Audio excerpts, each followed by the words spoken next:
digita aí onde está acontecendo um evento cultural cujo tema é o amor de Deus. Esse evento tem como propósito preparar os jovens que vão para o Rio de Janeiro.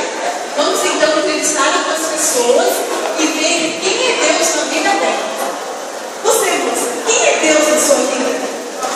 Deus pra mim? Deus pra mim é minha vida.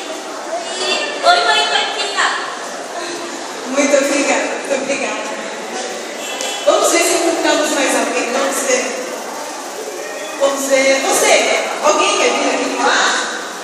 Vem falar com a gente. Fala aqui com a gente.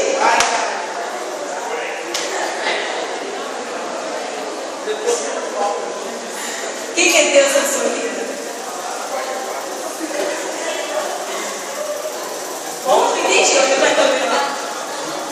Deus é tudo? Muito obrigada. Meu Deus.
Filho que nos uniu e Espírito Santo que nos santifica.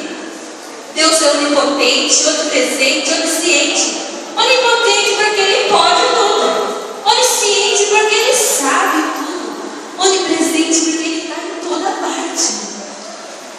Deus é um conceito que extrapola os parâmetros da lógica formal, porque na sua iminência, Deus é transcendente.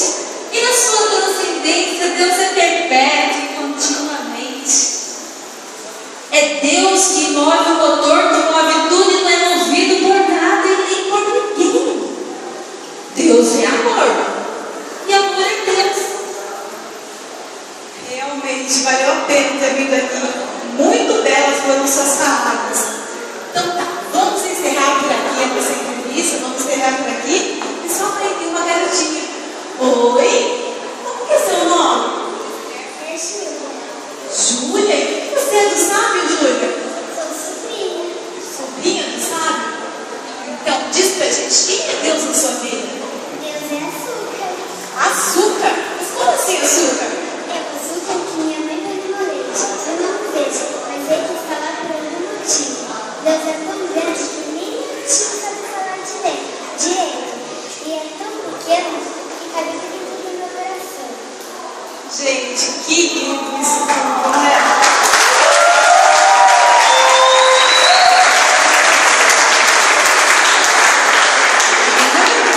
Muito bonito mesmo. Encerramos por aqui a nossa entrevista, mas não sem antes fazer uma conclusão sobre tudo que aconteceu aqui. Eu senti a presença de Deus nas palavras do sábio. Deus mostrou a grandiosidade através das palavras do sábio. Deus também falou, implorou por amor através daquele mendigo, através da música que aquela moça nos cantou. Deus se fez presente, se mostrou forte também, usando aquela criancinha para falar